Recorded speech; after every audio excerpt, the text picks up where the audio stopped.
¿Cómo están? Bienvenidos, qué bueno que nos acompañan. Soy Héctor Ursúa, uno de los pastores de la iglesia Senda de Gracia en Culiacán. Saludo a nuestros amados hermanos que nos siguen en esta ciudad y en Mazatlán, por supuesto. Y a los que no son miembros de nuestra iglesia, pero son amigos y son hermanos nuestros muy queridos y que nos escuchan y nos ven en distintas ciudades de México y del mundo. Hoy es ya el domingo número 22 que no podemos estar juntos. Son 22 difíciles semanas de distanciamiento que sin embargo se ven mitigadas de alguna forma por esta oportunidad que tenemos de estar conectados por los medios digitales. Han sido tiempos duros, no quisiéramos permanecer en esta circunstancia, no nos acomodamos a esta situación y nos conformamos a ella, pero entendemos la necesidad de permanecer por lo pronto así, solo unidos a la distancia, sin poder vernos, sin poder estar cerca unos de otros. Esperamos con todo nuestro corazón que esto pueda cambiar en las próximas semanas o en los próximos meses, ya no lo sabemos, pero sí deseamos que sea pronto. Estamos seriamente interesados y deseosos de volver a vernos, pero mientras tanto nuestra iglesia sigue conectada, unida, sirviéndose mutuamente, edificándose, comunicada y alimentada a través de reuniones de oración, a través de reuniones virtuales, a través de tiempos de estudio bíblico cada uno en su casa y por supuesto también a través del tiempo de alabanza y de predicación de los domingos. Y así seguiremos. Son 5 meses, 5 difíciles meses que ninguno de nosotros esperaba vivir, por supuesto, y que esperamos pues no se sumen muchos más meses o muchas más semanas, muchos más días a esta situación que nuestra iglesia ha tenido que enfrentar en esta generación. Dicho esto, quiero hoy retomar nuestro estudio del libro de Job, esta serie que dejamos pausada hace 4 semanas y que se titula Job, cuando el sufrimiento toca a la puerta. Hemos avanzado los primeros 14 capítulos del libro de Job y hoy nos vamos a enfocar en el capítulo 15 completo. Pero como se trata de retomar una conversación, porque en eso estábamos, en una conversación entre Job y sus amigos, pues sabiendo que siempre es difícil retomar una conversación después de tantas semanas, quiero dar un contexto general de lo que hemos estado avanzando en estas semanas, solo por si usted no había visto los capítulos anteriores. El personaje central de esta historia, el protagonista del libro de Job, que es precisamente Job, ha afrontado la amarga prueba de perder en un solo día todas sus posesiones, sus ganados, perder a todos sus trabajadores y perder además a sus 10 hijos. Adicionalmente ha perdido también la salud, afectado por una sarna maligna que le ha afectado todo el cuerpo. Esto tiene su explicación, al menos para nosotros como lectores de este libro. Resulta que al principio se nos hizo saber en el texto de este libro de Job que Dios estaba satisfecho por la rectitud y la fidelidad de este hombre Job y le permitió a Satanás herir a Job, no matarlo, pero sí herirlo, después de que este Satanás intentó provocar a Dios diciendo que la devoción que Job tenía hacia Dios era una devoción interesada, nacida solamente de la prosperidad de la cual Job disfrutaba. Una fidelidad que eso dio a conocer Satanás, ese fue el pensamiento de Satanás, una fidelidad que desaparecería si Job perdiera sus riquezas. De entrada, Dios le permite hacer esto a Satanás y Job no culpa a Dios ni reniega de él, como ciertamente sí lo hace su esposa. Su esposa hasta le dice, maldice a Dios y tírate a morir. Pero Job concluye, después de haber perdido todo esto, perdido a sus hijos, a sus trabajadores, a sus ganados, sus posesiones, Job concluye diciendo, el Señor dio, el Señor quitó, bendito sea el nombre del Señor. Y también preguntando a su esposa, ¿recibiremos de Dios el bien, o sea, el bien que ya ellos habían recibido por años, y el mal no lo recibiremos? Y Job hace luto por varios días. lo acompañan 3 amigos suyos de nombres Elifaz, Zofar y Bildad, que comienzan, después de estos 7 días de silencio, comienzan un diálogo con Job con el fin de brindarle consuelo a su amigo, pero están tan llenos de prejuicios que terminan culpando insensiblemente al propio Job por la situación que está sufriendo. La conclusión de estos amigos de Job es simple, o mejor dicho, simplona.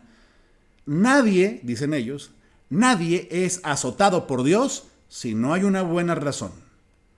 Según ellos, todas las desgracias de Job son un castigo de Dios por los pecados que él ha cometido.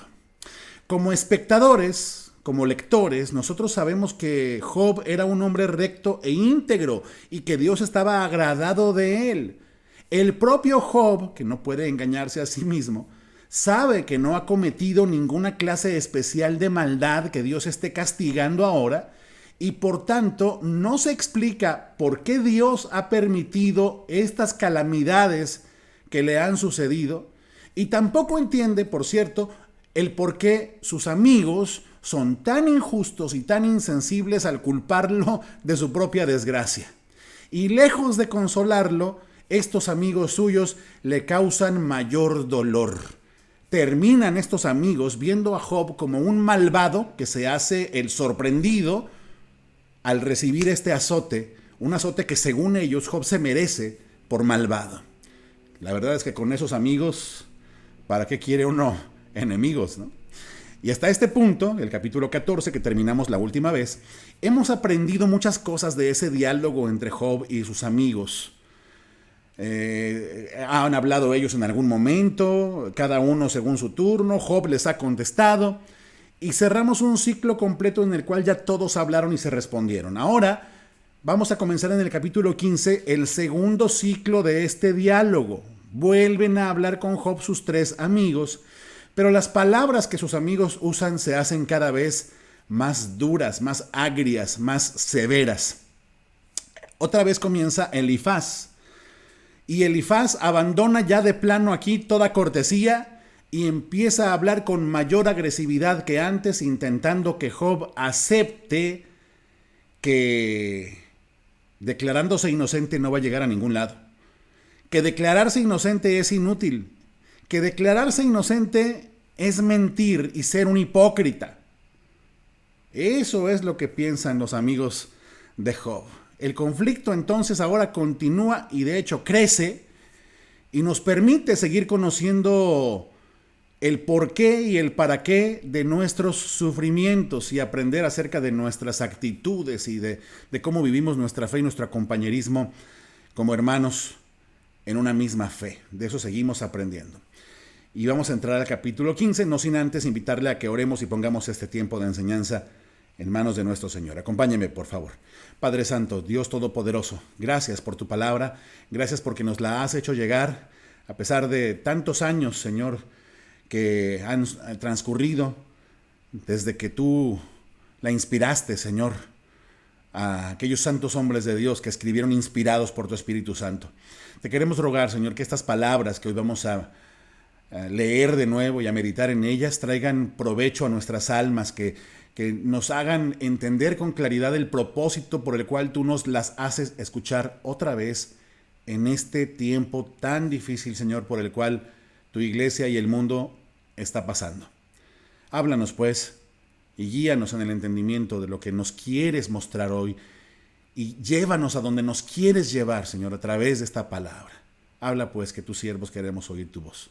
En el nombre de Jesús te lo rogamos. Amén. Bueno, pues el tema de esta ocasión lo hemos titulado Entre juicios y prejuicios. Así le pusimos a este tema, entre juicios y prejuicios. Y vamos a leer Job capítulo 15, los versículos del 1 al 13 para comenzar. Dice la escritura, luego Elifaz el temanita respondió: un hombre sabio no contestaría con tanta palabrería. No eres más que un charlatán. Los sabios no se enredan en palabras vanas. ¿De qué sirven tales palabras? ¿No tienes temor de Dios ni reverencia a Él? Tus pecados le dicen a tu boca qué decir y tus palabras se basan en el astuto engaño. Tu propia boca te condena, no yo. Tus propios labios testifican contra ti. ¿Acaso eres la primera persona que nació? ¿Naciste antes de que fueran creadas las colinas? ¿Estuviste presente durante el concilio secreto de Dios? ¿Tienes tú el monopolio de la sabiduría? ¿Qué sabes tú que no sepamos nosotros? ¿Qué entiendes tú que no entendamos nosotros? De nuestro lado están los hombres de edad y de canas, más ancianos que tu padre. ¿Es el consuelo de Dios demasiado poco para ti?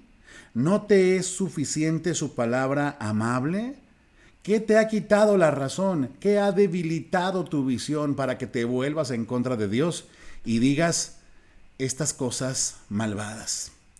Job había expresado su necesidad de entender este asunto y le había expresado incluso a Dios en oración su necesidad de presentarle su caso para tratar de comprender lo que estaba sucediendo. Pero sus amigos ahora vea cómo lo están tratando. Lo voy a decir en otras palabras, esto mismo que ya leímos, pero prácticamente lo que le están diciendo es, a ver, charlatán, estás hablando puras palabras al aire, esto es pura palabrería, mejor deberías tener temor de Dios, porque la verdad ya nos dimos cuenta que estás mintiendo para esconder tus pecados, o sea, te atreves a mentirle al propio Dios y hasta tu misma oración pues es falsa. Ya no finjas, no seas hipócrita. A esas alturas Job debe estarse preguntando, pues ¿qué no eran mis amigos, no? O sea, es increíble. ¿Todavía les llamamos los amigos de Job después de semejantes expresiones? Bueno, pues todavía hay más, porque además del insulto, Elifaz le suma a esto la ironía cuando le dice, sí, seguro eres la primera persona que nació, seguro tú lo sabes todo, ¿no? Sabes tanto como Dios, has de ser el dueño de la sabiduría. ¿Quién te crees tú que eres? ¿Qué sabes tú que no sepamos nosotros, no? Y estos amigos de Job, en concreto Elifaz ahora, se escuda en que sus juicios y sus opiniones sobre este caso son como los que harían los hombres más maduros y experimentados de la comunidad. Una sabiduría que, según ellos, equivale a la sabiduría de Dios. Y ellos dicen, a pesar de eso, tú, Job, desprecias esta sabiduría y de plano hasta minimizas la paciencia que Dios te ha tenido. Mire usted, una de las primeras cosas que observamos hoy aquí es la enorme jactancia de Elifaz.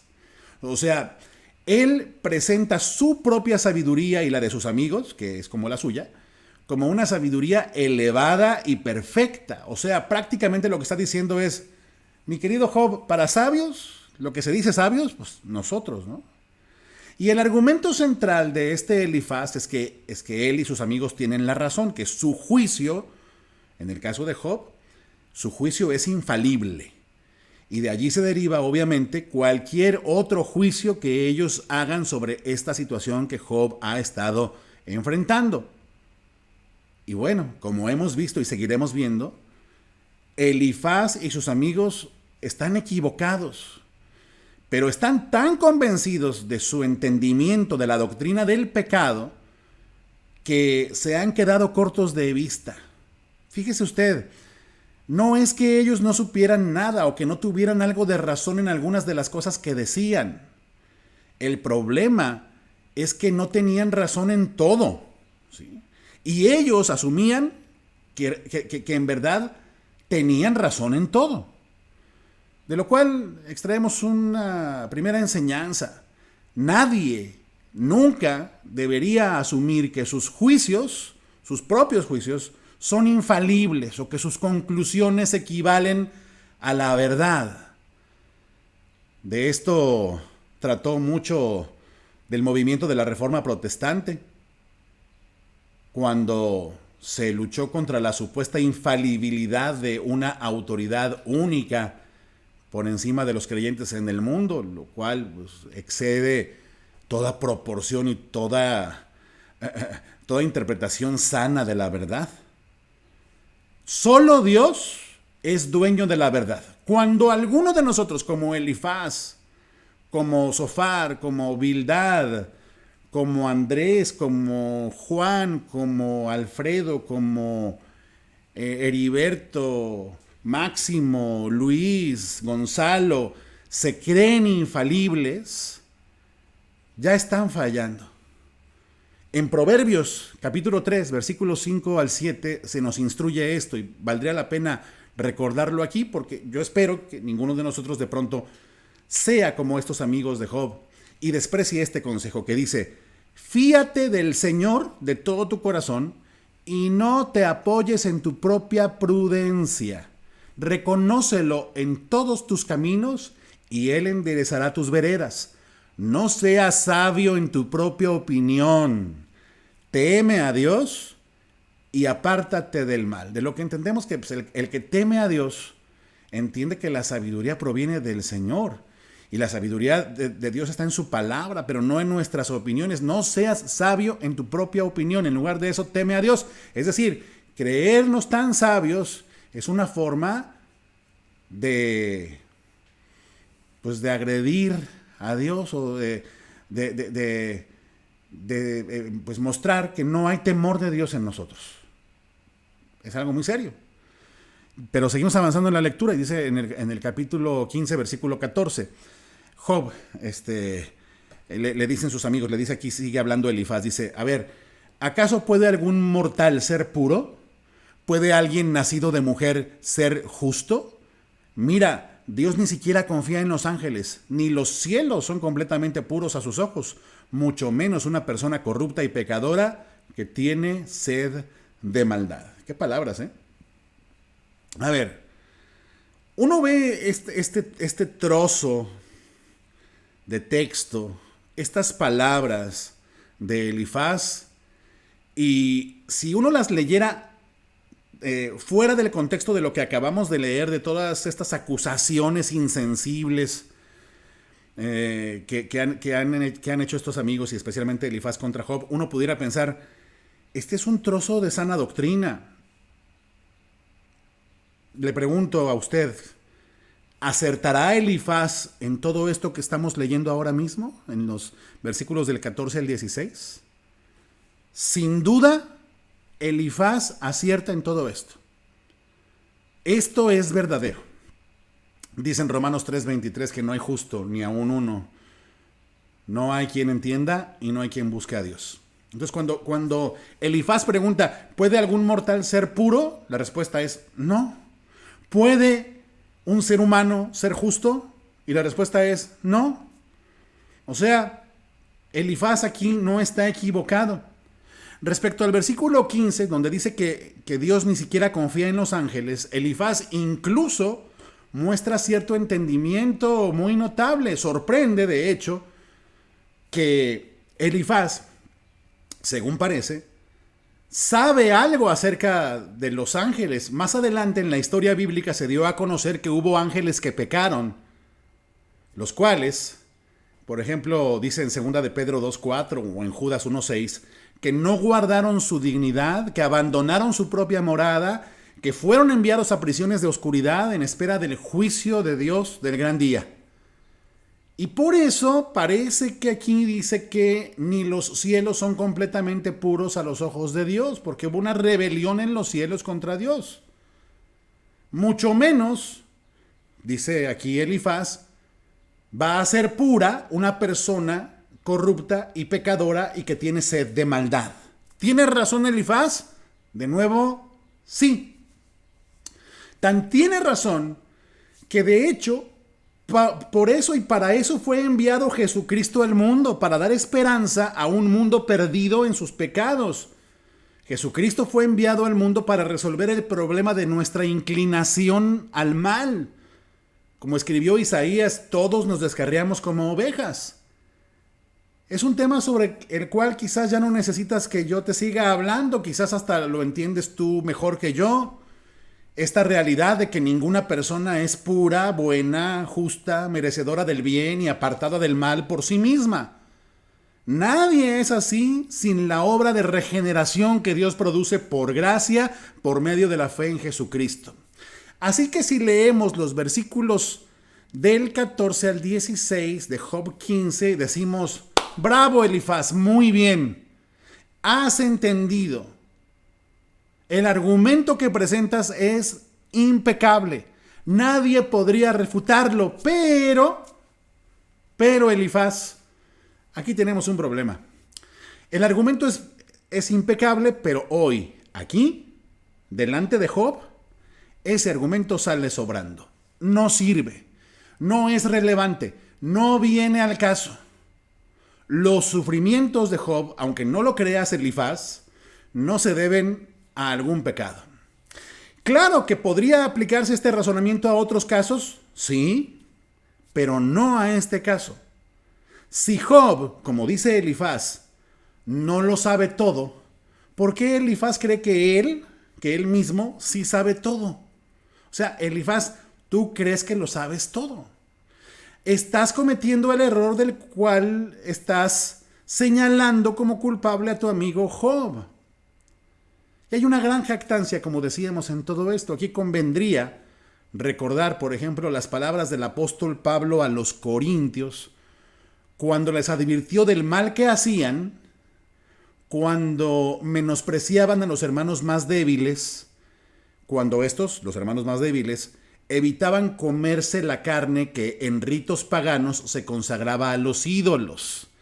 Quiero tomar esta porción porque nos puede ayudar mucho a entender cómo Dios quiere dirigir pues, nuestras relaciones, en cómo tratamos a los demás y cómo juzgamos las acciones de los demás. Fíjese usted lo que dice 1 Corintios capítulo 8. Voy a partir este texto en varias porciones. Lo he acomodado diferente, pero a fin de cuentas dice lo mismo. Solamente he puesto las frases en un orden que nos da una progresión en este pensamiento que le quiero mostrar. Fíjese lo que dice la primera parte de 1 Corintios 8.1. Dice: en cuanto a lo sacrificado a los ídolos, sabemos que todos tenemos conocimiento, o sea, todos sabemos, es lo que está diciendo ya el apóstol Pablo. ¿Qué sabemos de los ídolos? Bueno, para eso nos vamos al versículo 4. 1 Corintios 8:4 dice: acerca pues de las viandas, o sea, de la comida que se sacrifica a los ídolos, sabemos que un ídolo no es nada en el mundo y que no hay más que un Dios. Regresamos al capítulo 8, versículo 1, la segunda parte, y vemos esta frase que dice el apóstol Pablo: el conocimiento envanece, pero el amor edifica.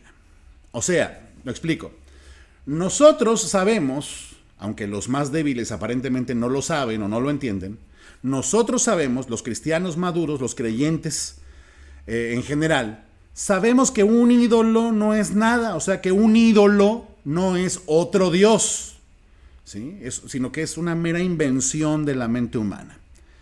Pero la advertencia es esta: si tú que comprendes esto, solo usas ese conocimiento que tienes, si usas el puro conocimiento y no usas el amor, te vas a envanecer. O sea, te vas a plantar frente a tu hermano débil y te vas a sentir mejor que él, te vas a sentir más sabio que este hermano que es quizás nuevo en la fe.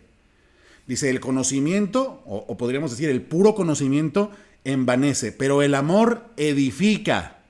O sea, cuando aplicamos el amor, ya construimos, ya contribuimos, ayudamos al crecimiento de la iglesia, al crecimiento de nuestros hermanos. ¿Cuál es la advertencia entonces implícita aquí? Bueno, la instrucción sería: no uses el conocimiento sin amor o el conocimiento en lugar del amor. No, privilegia el amor y entonces lo que le digas a tu hermano y lo que hagas con tu hermano será de bendición. Un poco el sentido allí es el de cuidar el corazón del hermano, no imponerle el puro conocimiento frío, porque con el puro conocimiento solo nos alcanzaría para terminar señalando a este hermano, ¿no? Señalándolo de forma insensible y muy probablemente de forma injusta. Y más aún, aquí hay un problema. De pronto, tú crees que lo que sabes, que el conocimiento que tienes, pues ya es todo el conocimiento que se puede tener sobre el tema, que el conocimiento que tienes es concluyente, es cerrado, está terminado, es perfecto. Pero mira lo que dice en el versículo 2. Sigo con esta progresión de ideas de 1 Corintios 8. Dice Pablo: Y si alguno se imagina que sabe algo, aún no sabe nada como debe saberlo. Pero, dice, si alguno ama a Dios, es conocido por él. ¿No es claro? O sea, fíjese, lo que sabemos puede ser correcto. Los ídolos son nada. ¿Sí? Lo que sabemos puede ser correcto. Dios castiga a los malvados. Sí, es correcto, pero todavía está incompleto. ¿Sí? Por ejemplo, los ídolos no son nada, ¿ok? Pero está incompleto si no le agregamos que esa situación de que para unos importa la carne sacrificada a los ídolos y para otros no importa, no nos debe enfrentar, no debemos entrar en disputas por causa de estos temas, ¿sí? O por imponer lo que sabemos. Y es que nos gusta pensar, dígame si no, nos gusta pensar que sabemos algo, nos imaginamos incluso a veces que sabemos todo acerca de ciertas cosas, pero en realidad ninguno de nosotros sabe tanto como supone. ¿Sí? Eso que sabemos, dice el apóstol Pablo, aún no lo sabemos como deberíamos saberlo. O sea, no es que lo que sabemos sea incorrecto, es que nuestra comprensión de las cosas es naturalmente limitada, tenemos una mente finita. Así que el llamado aquí es a la humildad y al cuidado de tu hermano. Cuida la forma en que tratas a tu hermano, Elifaz, porque a Dios no le importa tanto que demuestres lo que sabes, sino que le muestres tu amor a Dios a través del amor y la paciencia que le tienes a tu hermano. Este hermano al cual llamas quizás hasta hipócrita, ¿no? Como lo está haciendo aquí Elifaz. Mira, tú puedes pensar que al otro le falta conocimiento y tú pretendes arreglar el asunto, ¿verdad? Y crees que la falta de conocimiento a tu hermano lo aleja de Dios. Pero en el fondo no lo sabes, tú no sabes lo que hay en su corazón y cómo Dios ve a esta persona. Y por eso Pablo afirma, y si alguien ama a Dios, Dios lo conoce bien. O sea, Dios que sí conoce las cosas como son, Dios reconoce a esa persona, aunque tenga sus fallas, aunque no sepa todo, reconoce a esa persona como un hijo suyo. Aunque no sepa tanto como el otro que es más maduro supuestamente. ¿Sí? Aunque este nuevo o débil en la fe haga algo innecesario con tal de evitar que su conciencia, o con tal de evitar lo que su conciencia le avisa que le desagrada a Dios. ¿Sí? Él, o sea Dios, conoce a este hombre, aunque este hombre o esta mujer no lo sepan todo. Y al final eso es lo que importa. De hecho, el hombre que sabe puede al final fallar más al señalarle sus supuestas fallas de conocimiento a los hermanos más débiles o a los hermanos inmaduros. Y ahí en ese punto es donde se encuentran los amigos de Job. Ahí están plantados. Elifaz, como algunos cristianos todavía el día de hoy, es de estas personas que imponen lo poco que saben. Y peor aún, a veces asumen incluso que conocen hasta las cosas secretas, que conocen hasta las cosas que solo Dios sabe, y terminan sacando conclusiones aceleradas, apresuradas y sin sustento acerca de sus hermanos. Es lo que le está pasando a Elifaz. Elifaz no debería interpretar tan a la ligera la situación ni las palabras que Job ha expresado en su dolor. Y si él tuviera ese cuidado, no acusaría tan fácil a Job de pecador, mentiroso e hipócrita. Porque yo aquí pregunto una cosa. A ver, Elifaz y sus amigos, los amigos de Job, sabían lo que se dice saber, sabían que Job cometió algún pecado grave y que ese pecado grave fue lo que provocó su desgracia. ¿Lo sabían o solo lo suponían? ¿O solo creían saberlo? Pues es un hecho que no lo sabían. Ellos estaban engañados, ellos creían saber, pero su conocimiento estaba incompleto. Lo que sabían no lo sabían como lo deberían de saber. Y les faltaba la humildad para reconocer esto. Ahorita vamos a ver cómo en verdad ellos no sabían lo que creían saber también. Pero mientras aprendemos todos nosotros que juzgar un asunto correctamente puede ser, al final, qué ironía, puede ser inútil y hasta dañino si aplicamos ese juicio sin sabiduría, sin humildad y sin amor. O sea, creyendo que pues yo me la sé de todas, que yo lo sé todo.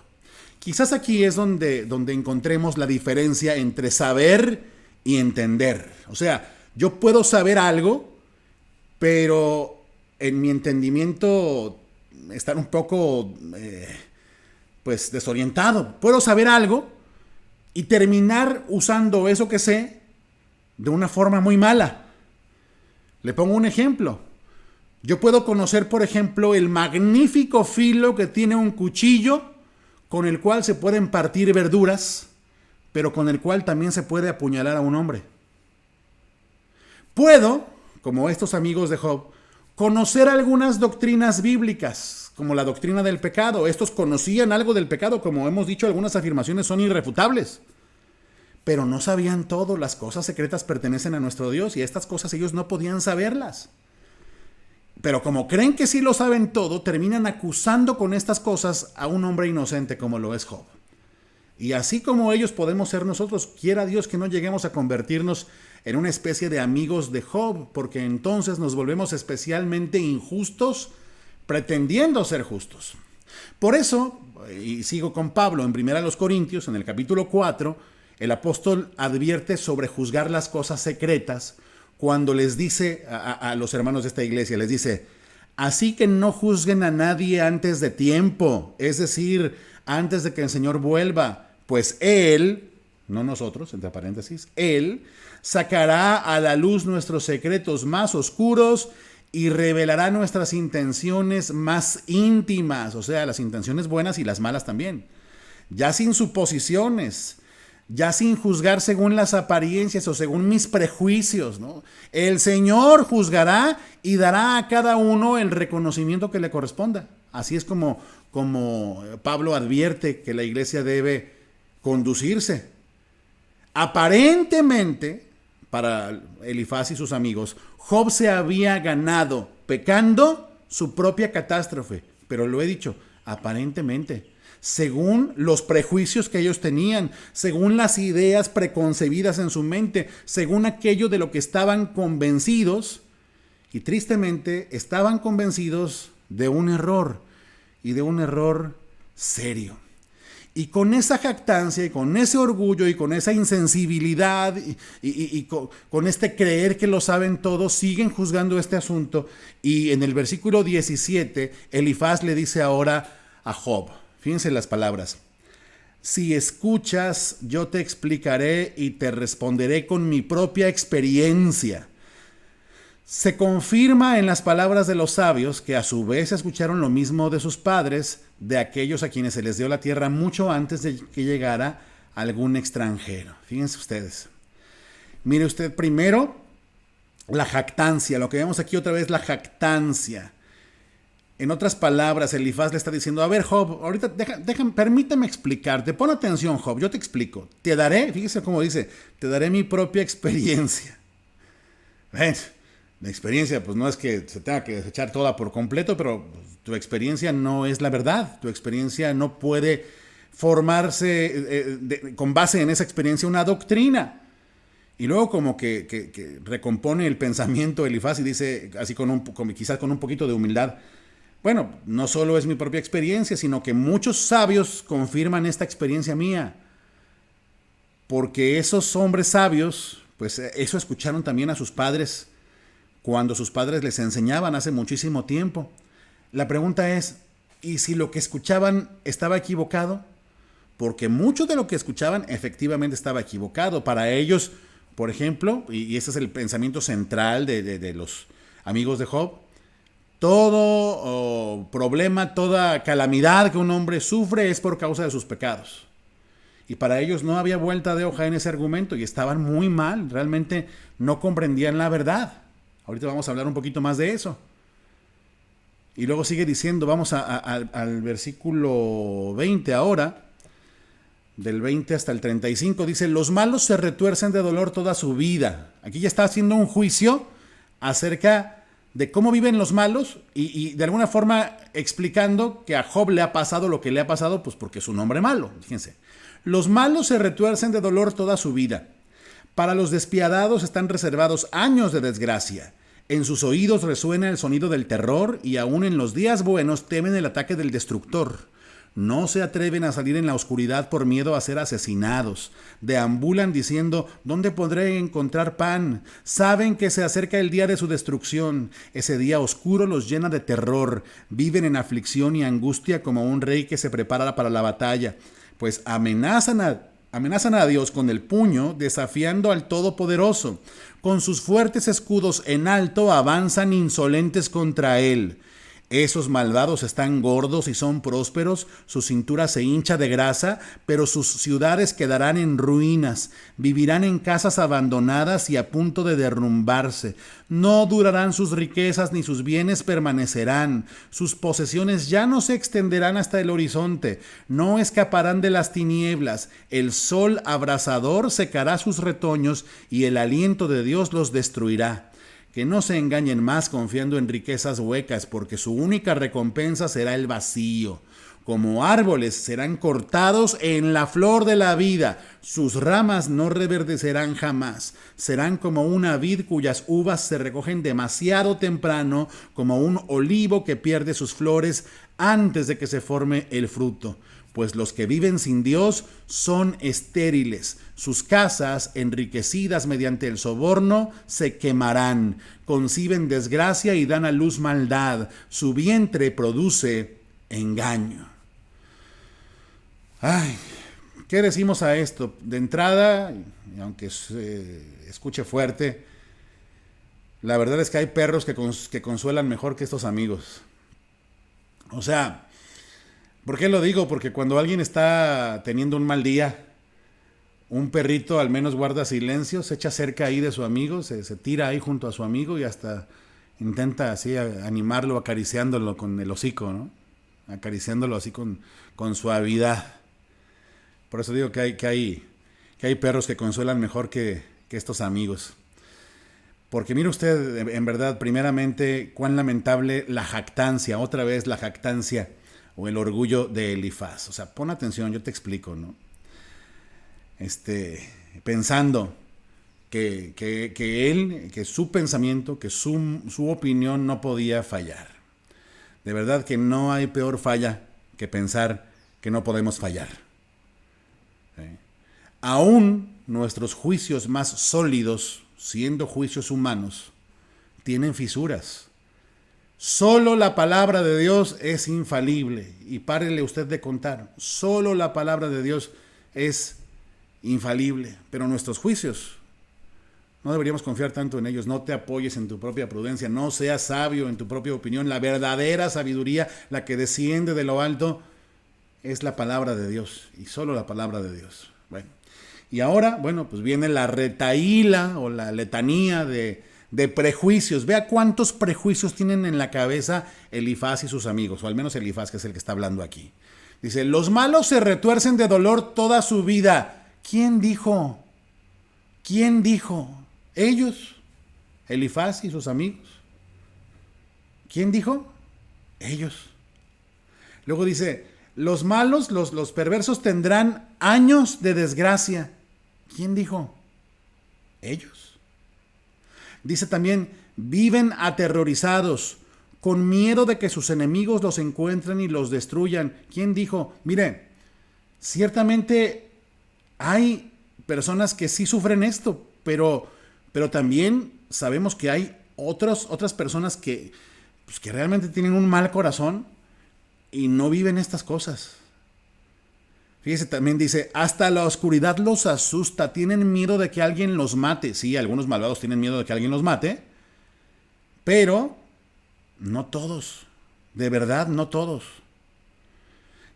También sugiere aquí Elifaz que llega un día que todos los malvados se quedan sin nada que comer, que no tienen ni para el desayuno de esta mañana, que viven angustiados por el futuro, que un día están rozagantes y tienen de todo, pero que pronto no tendrán nada. Y sí, a algunos les pasa, pero de eso a decir que este es el destino en este mundo, de todos los que no confían en el Señor, de todos los que hacen maldad, hay una gran distancia.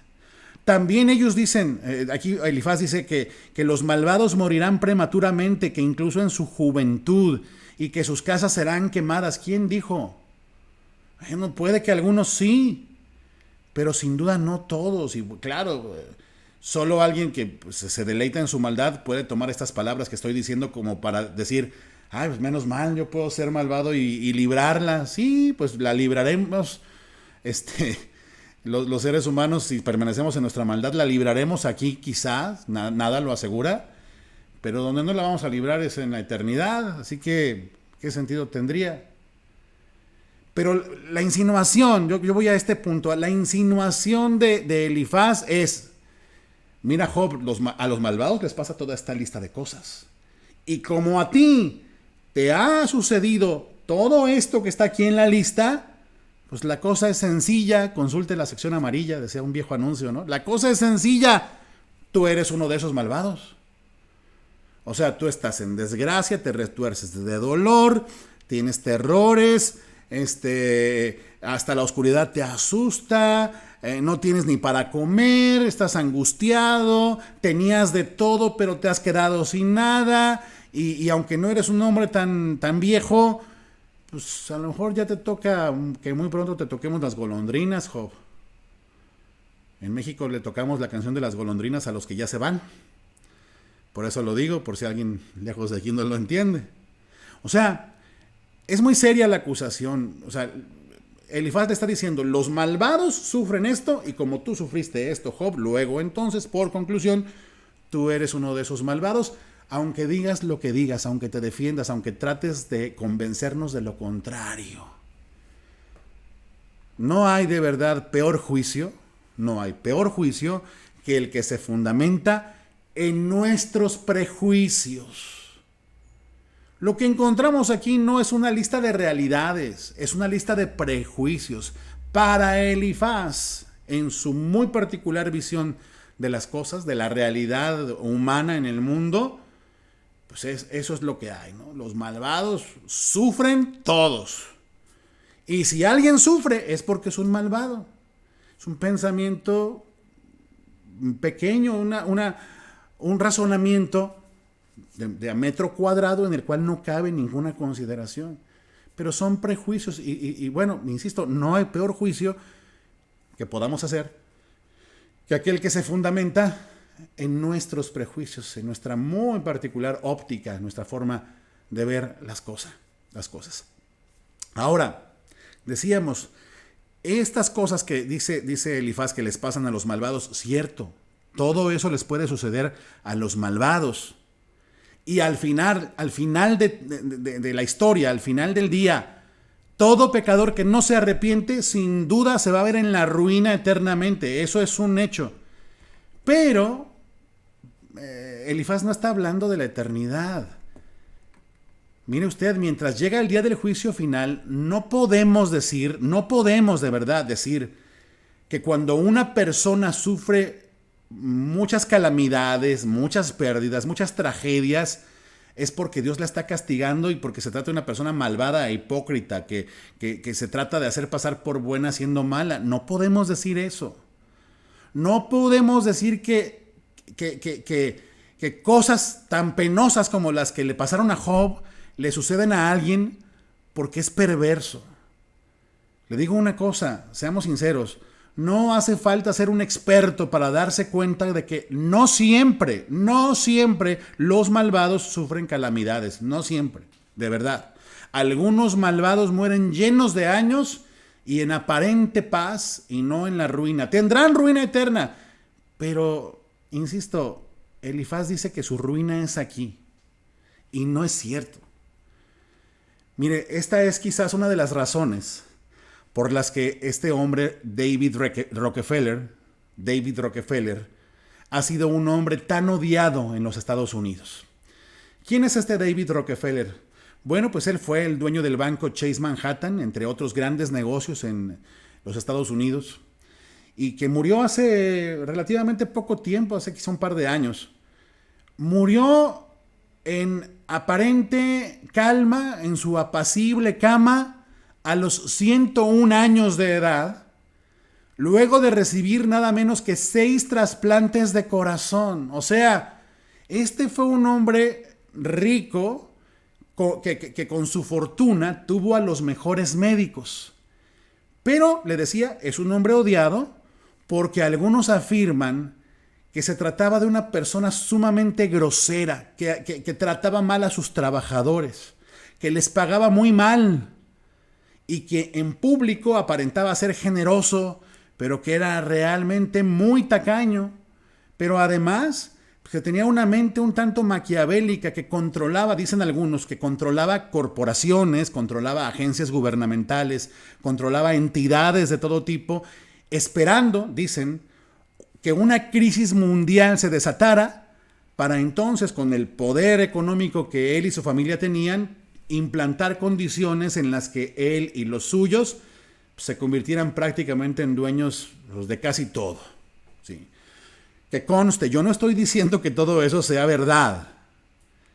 Es posible que así haya sido, esos señalamientos se han manejado, yo no afirmo tal cosa porque no me consta nada de esto, pero incluso si no fuera verdad, sabemos que hasta en nuestro entorno cercano hay personas, piénselo, hay personas de mal corazón, hay personas como malintencionadas por la razón que sea. Muchas creen que son víctimas de las circunstancias, pero a fin de cuentas, pues nadie se puede pasar toda su vida siendo una víctima. Alguien pudo haber sido una víctima en su infancia y volverse un victimario de los demás más adelante. Y se convierten en personas de mal corazón. Y estas personas de mal corazón, bueno, algunas las vemos morir jóvenes, cierto. Algunas las vemos fracasar en sus negocios, cierto. Pero hay algunas personas de mal corazón que prosperan. Prosperan, viven muchos años y les va bien y reciben mucho bien que pues, ninguno nos merecemos, ¿no? Dios les hace bien. Y también, dígame si no, vemos a nuestro alrededor a personas de mejor intención, a personas de mejor corazón, que sin embargo mueren jóvenes. O sea, el que alguien muera joven, a diferencia de como piensa Elifaz, no significa que sea un malvado. Fíjese, un día una hermana que ya no está con nosotros, me preguntaba en un funeral, con el corazón roto, por qué su mamá había muerto relativamente joven, si su mamá honraba mucho a sus papás. Decía esta hermana, yo no entiendo por qué se murió mi mamá tan joven. Porque la Biblia dice, honra a tu padre y a tu madre para que te vaya bien y seas de larga vida sobre la tierra. Entonces decía, no entiendo qué pasó aquí. De pronto ella sentía así como que hasta la promesa de Dios había fallado. Bueno, mire usted, podríamos explicarle que esa larga vida sobre la tierra es una promesa que está ahí en la ley de Dios para aquel Israel que iba a entrar a una tierra prometida, ¿verdad? A una tierra física. Y que para los creyentes esa larga vida consiste en disfrutar de la vida eterna, que es la herencia de todos aquellos que aman a Dios y obedecen sus mandamientos, entre ellos este mandamiento de honrar a sus padres. Podríamos darle esa respuesta, es una respuesta correcta, digamos, pero aún así no deberíamos ser insensibles con el dolor de esta hermana, porque, reconozcámoslo, no le podríamos explicar por qué entonces otros creyentes que también honran a sus padres, ellos sí viven muchos años, larga vida sobre esta tierra. Y peor todavía, tampoco le podríamos explicar a esta hermana por qué otros muchos que no honran a sus padres, pero en absoluto, tienen larga vida sobre la tierra. O sea, explique usted eso. No hay forma de explicar eso, no hay manera. Es sencillamente aceptar la voluntad soberana de Dios en estos asuntos.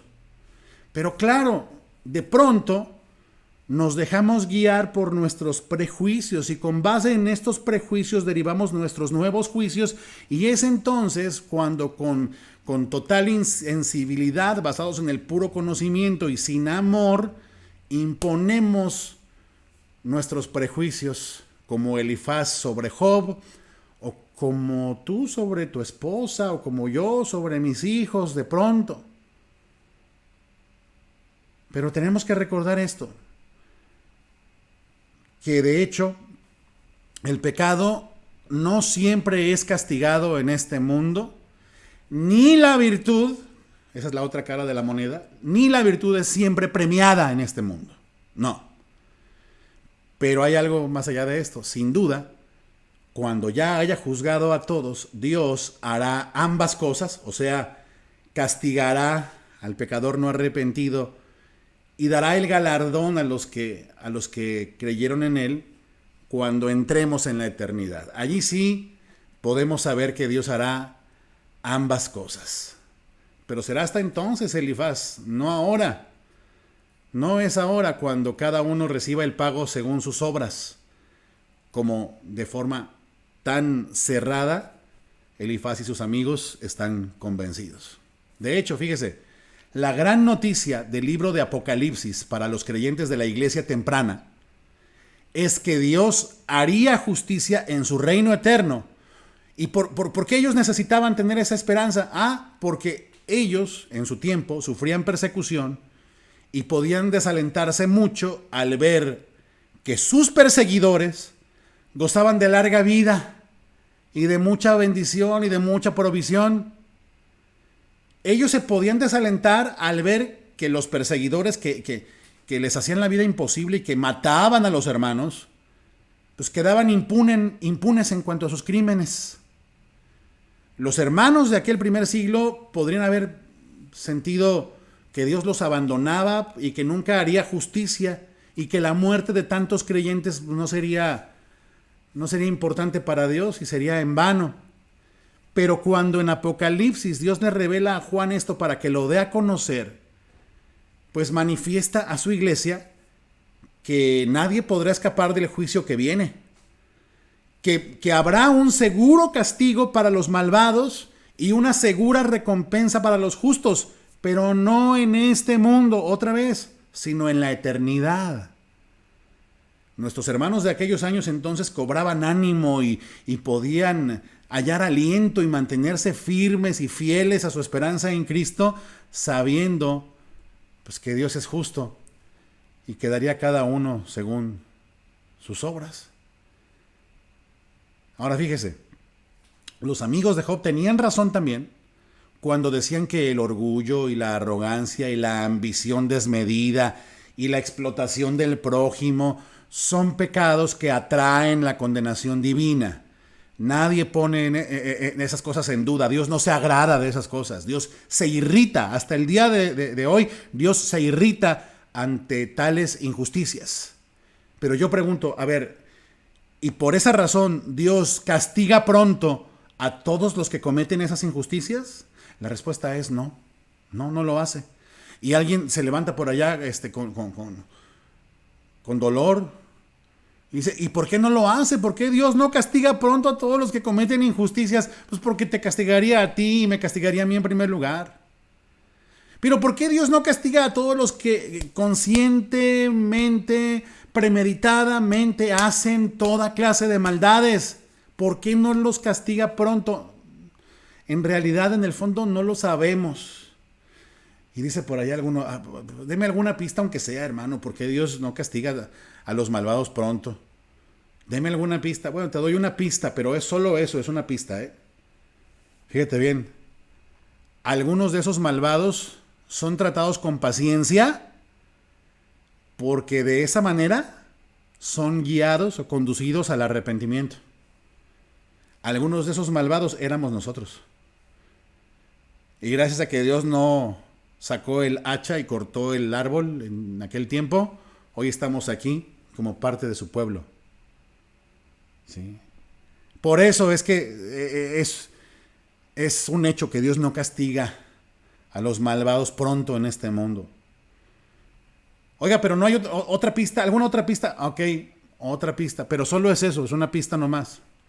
A algunos malvados Dios les permite hacer el mal como una manera de derramar juicio contra ellos. O sea, los entrega a la maldad que tanto desean hacer y solos ellos incrementan su propia condenación. Atesoran para sí mismos ira para el día de la ira y de la revelación del justo juicio de Dios, como dicen Romanos. Son solamente dos pistas. No pretendo aquí tener todas las razones. Dios tiene sus razones. Y por allá a lo mejor alguien más pregunta, oiga, ¿y alguna pista sobre por qué alguien que no es un malvado, sino que ama a Dios, le va mal? Y pasa por muchos problemas y por muchas tragedias y pérdidas y calamidades. Bueno, pistas, pero son solo eso, pistas. Hay hijos de Dios muy amados que sufren a causa de la disciplina que el Señor les tiene que dar en este mundo. Porque hay que recordar que dice la Escritura en Hebreos 12:6 que el Señor al que ama disciplina y azota a todo el que recibe por hijo. No es el caso de Job, no estoy diciendo que sea el caso de Job, pero sí puede ser el caso de muchos justos que sufren. Dice Hebreos 12:11 que al momento de recibirla ninguna disciplina resulta agradable, sino que es dolorosa, pero que después produce como cosecha una vida recta a todos aquellos que han sido entrenados por la disciplina. Así que el sufrimiento pues, tiene sus propósitos en los hijos de Dios, en los amados de Dios. Dios perfecciona a sus hijos de muchas formas a través del sufrimiento, produce en nosotros paciencia, hace más sólida nuestra fe.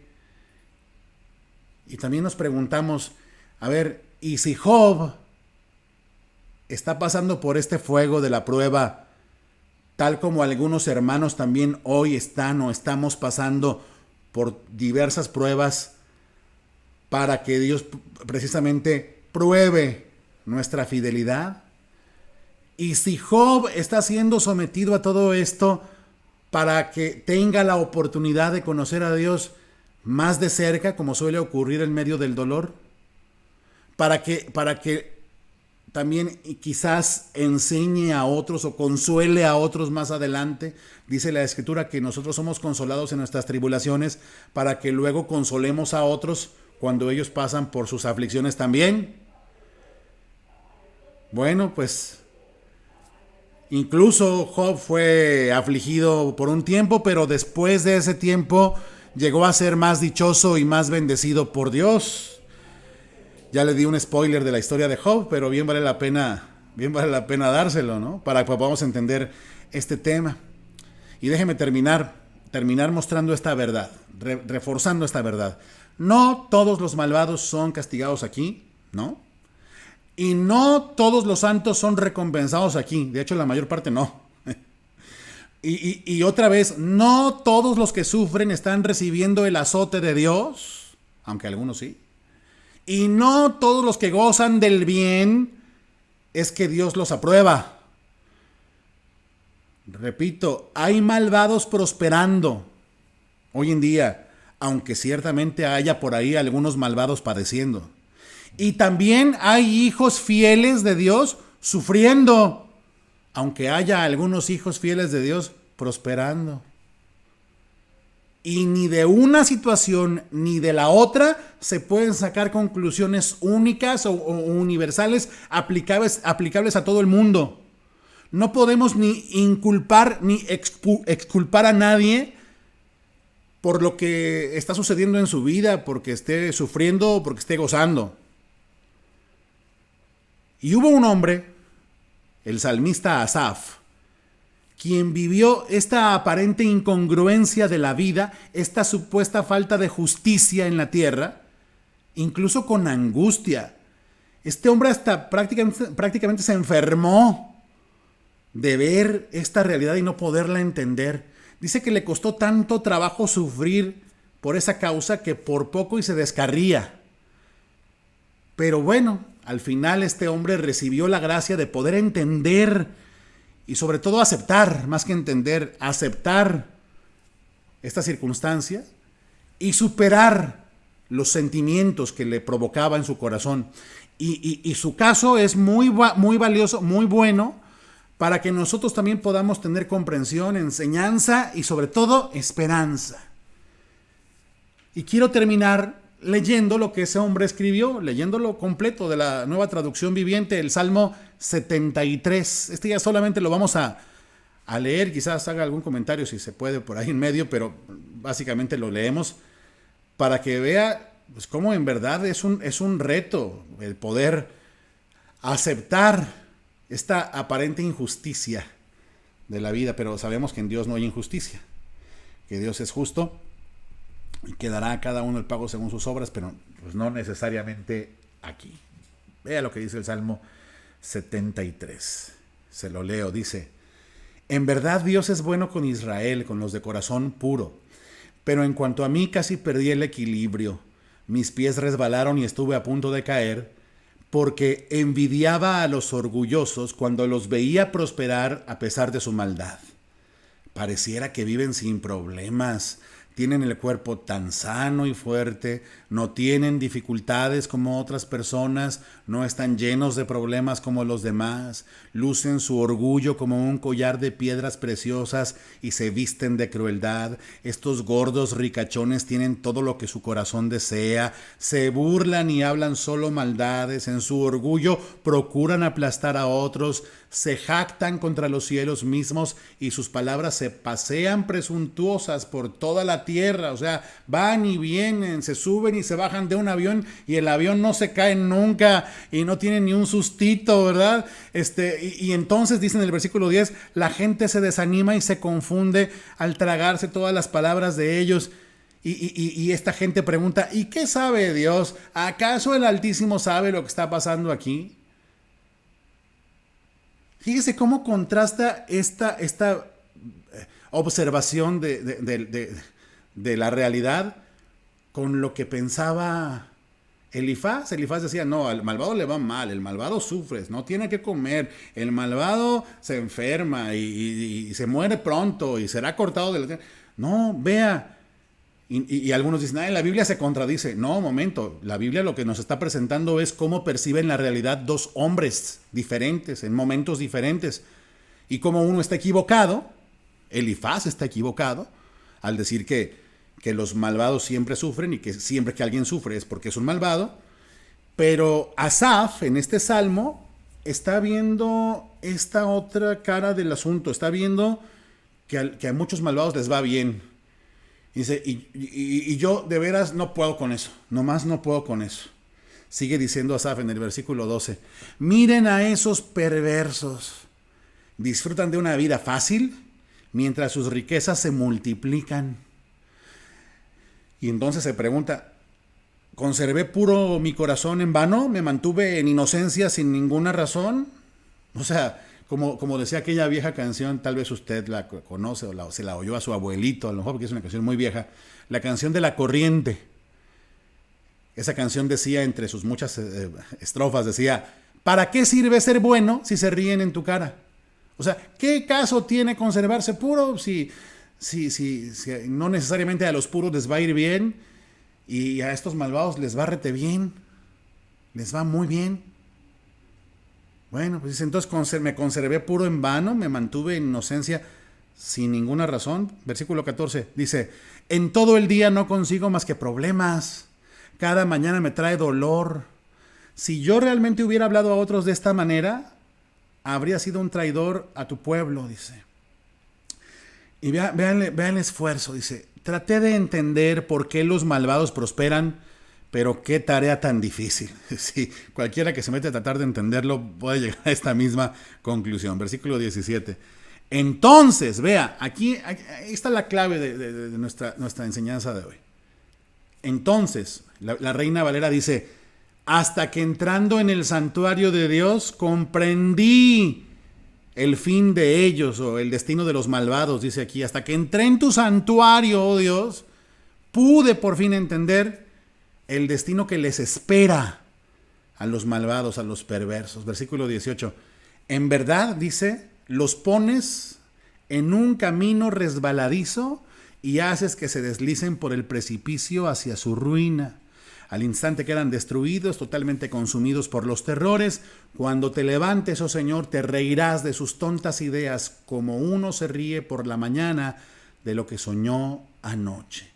¿Y a dónde apunta esto? Fíjese bien, no apunta al día de mañana necesariamente, aunque algunos malvados probablemente mañana aquí tengan aflicciones de este tipo. Pero apunta sobre todo a cuando dice, cuando te levantes, oh Señor. Esto nos remite necesariamente al tiempo en que el Señor, nuestro Dios y Salvador Jesucristo, se levante como juez, y ya no como abogado, sino como juez de este mundo, dice, y entonces, pues ellos se deslizarán por el precipicio hacia su ruina, dice, lo recordábamos la semana pasada, que el día del juicio, los malvados correrán por todas partes, huirán despavoridos tratando de escapar del juicio de Dios, y aún le gritarán a las montañas y a las piedras, escóndanos, caigan sobre nosotros, escóndanos del juez justo, que ha venido a juzgar a todos, y no hallarán refugio.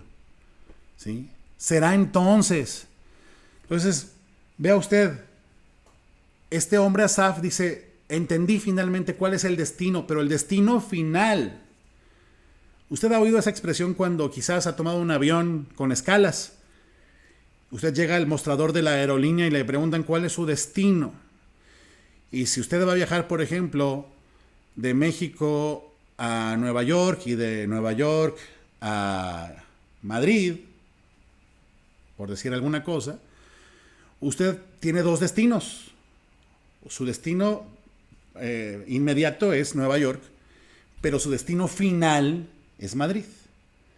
Bueno, pues resulta que los malvados probablemente pues puedan hacer el viaje y llegar a su destino inmediato en esta misma dinámica sin mayor problema. Pero su destino final no cambia. Su destino final, si no se arrepienten, será destrucción y ruina. Y ahí sí una ruina total y de la cual ya nadie se puede recuperar. La condenación eterna por causa de su maldad y de su corazón no arrepentido. Pero vean el efecto que esto causó en Asaf, dice en el versículo 21. Entonces me di cuenta que mi corazón se llenó de amargura y yo estaba destrozado por dentro. Fui tan necio e ignorante. Debo haberte parecido un animal sin entendimiento. Sin embargo, dice, todavía te pertenezco. Me tomas de la mano derecha, me guías con tu consejo y me conduces a un destino glorioso. Tal vez tú eres como Asaf o como peor, uno de los amigos de Job. Y hasta el día de hoy has emitido juicio basado en tus prejuicios y te has llenado de amargura y has menospreciado a tus hermanos más débiles y has abusado de tu conocimiento sin mostrar amor a Dios ni al prójimo. Te jactas de lo que sabes y lo impones como tu verdad por encima de cualquier otra consideración. Y no estoy hablando aquí de pasarles por alto sus maldades a otros. Estoy hablando de comprender a otros, de amar a otros, tal como estos amigos se olvidaron de que habían venido para consolar a Job. A veces olvidamos que nosotros estamos también junto a nuestros hermanos para brindarles consuelo y aliento, no para patear a los soldados que han caído, no para dejarlos ahí en su postración y todavía hacer más amarga su experiencia dolorosa, para todavía culparlos indebidamente, si fuera el caso, por las dificultades y sufrimientos que les ha tocado atravesar en este mundo, en esta tierra. Aquí hay esperanza, dice, debo haberte parecido un animal sin entendimiento. Cualquiera de nosotros en el papel de los amigos de Job podría hoy llegar a esta sana conclusión. Perdóname, Señor, porque fui un necio, fui un ignorante. Debo haberte parecido un animal sin entendimiento. Sin embargo, vea, la misericordia del Señor se extiende, generosa, amplia. Todavía te pertenezco, dice, me tomas de la mano derecha. me guías con tu consejo y me conduces, a pesar de todo, a pesar de mi frustración, a pesar de que por poco me descarrío, a pesar de mis prejuicios, a pesar de mi mente cerrada. Tú me perdonas y me guías y me conduces a un destino glorioso. Y aquí es donde todos decimos, bendito sea nuestro Dios, porque mientras hay vida, hay esperanza de ser perdonados, de ser restaurados, de ser transformados a la imagen de Cristo. Y ahí es donde decimos con Asaf, como dice él en el versículo 25 del Salmo 73, ¿a quién tengo yo en el cielo, en los cielos, sino a ti? Y fuera de ti nada deseo en la tierra. Te deseo más que cualquier cosa en este mundo. Puede fallarme la salud, sí, puede fallarme la salud, pero soy justo, Señor. Pero puede fallarme la salud. Eso no significará que sea yo un malvado, significa que soy un ser humano, que vivo en un mundo caído, donde no todo tiene una explicación y donde cosas malas a veces le pasan a personas buenas, y se pueden llamar buenas entre comillas, y cosas buenas le pasan a personas malas. ¿Y qué le vamos a hacer? Versículo 26 dice muy claro, puede fallarme la salud y debilitarse mi espíritu, pero Dios sigue siendo la fuerza de mi corazón. Él es mío para siempre. Y vea el destino, ahí está otra vez. No perdemos de vista la realidad. Nadie está aquí justificando a los malvados. Dice en el 27, los que lo abandonen perecerán, porque tú destruyes a los que se alejan de ti. O sea, ahí no hay vuelta de hoja. Eso no se puede simplemente barrer como si fuera polvo debajo de la alfombra cósmica. No pasa nada con los malvados. No, dice, los que lo abandonen al Señor perecerán, porque Él destruye a los que se alejan de Él. Pero termina diciendo en el 28, en cuanto a mí, qué bueno es estar cerca de Dios. Hice al soberano Señor mi refugio, y a todos les contaré las maravillas que haces. Quiera Dios que este pueda ser nuestro corazón. Finalmente, tu enfermedad no necesariamente es un juicio. No tienes COVID-19 porque Dios necesariamente te esté castigando. Aunque en última instancia solo tú podrías tener cierta idea o certeza si acaso eso es lo que está pasando. Pero te recuerdo que en Juan 11:4 Jesús dijo de la enfermedad de su amigo Lázaro, enfermedad que en algún momento lo mató a Lázaro. Jesús dijo, esta enfermedad no es para muerte, sino para la gloria de Dios, para que el Hijo de Dios sea glorificado por ella, por esta enfermedad. Y la enfermedad, insisto, mató a Lázaro. Lázaro murió por esta enfermedad que Jesús dijo no es para muerte. Bueno, el Señor lo iba a resucitar, pero lo que está diciendo es sobre todo las cosas que vivimos, las cosas que nos suceden a los que estamos en Cristo, contribuyen a honrar a Dios, a glorificar a Dios y a que sus propósitos en nosotros sean cumplidos. Bueno, no necesariamente las enfermedades que sufrimos son para muerte, sino para la gloria de Dios. Pero también termino con una palabra de alerta. Tengamos cuidado, porque mi amado, tu prosperidad, tu falta de problemas, no necesariamente es un premio que Dios te está dando. Es más, ni siquiera es un indicador de que Dios está contento contigo, especialmente si tú permaneces en tus pecados. Y eso es algo que todos tenemos que oír, por difícil y doloroso que resulte. Como dijo también el Señor, antes, si no nos arrepentimos, aun cuando hasta ahora no hayamos sido heridos como otros sí lo han sido, pereceremos igualmente. Así pues, nadie puede escapar en realidad de los juicios del Señor. Y tendría que someter sus propios juicios, los juicios personales, nuestros propios juicios, tendríamos que someterlos y evitar que sean dominados por nuestros prejuicios y ser llevados a los pies de Cristo, quien sí juzga justamente, el juez justo que juzga justamente. Más allá de nuestros juicios y prejuicios, está el juicio que Dios hará sobre toda persona. En aquel día todos tendrán el pago a sus obras. Mientras llega ese día, podemos ver cosas aparentemente injustas por todas partes. Podemos ver a malvados prosperar y gozar de gran salud y larga vida. Y podemos ver a hombres y mujeres fieles a Dios sufriendo, padeciendo, soportando pérdidas, siendo perseguidos. A fin de cuentas, los creyentes somos un pueblo llamado a identificarnos con Cristo en sus padecimientos, pero también nos identificaremos con Él en su plenitud cuando estemos con Él en gloria para siempre. Que cobre ánimo nuestro corazón y que nos ayude a vencer nuestros prejuicios y a ver por encima de todo al Dios soberano, que tiene todas las cosas sujetas a su control y a su voluntad. Confiemos en Él. Él sabe lo que está haciendo y esperemos en Él, en el juez justo, en nuestro amado Padre, Señor, Dios y Salvador, Jesucristo. Oremos. Gracias, Señor, por tus palabras. Gracias, Señor, por tu obra en nosotros. Transfórmanos, guíanos, Señor. Ayúdanos a vencer nuestros prejuicios, Señor. Ayúdanos, Señor, a apreciar tu justicia que está por encima de todo. Tu justicia que es eterna, Señor, y la cual tú viniste a satisfacer al hacerte hombre y morir por nosotros, para que, aunque estábamos todos perdidos, descarriados como ovejas, cada uno habiéndose apartado por su propio camino, pudiéramos tener esperanza de ser reconciliados contigo.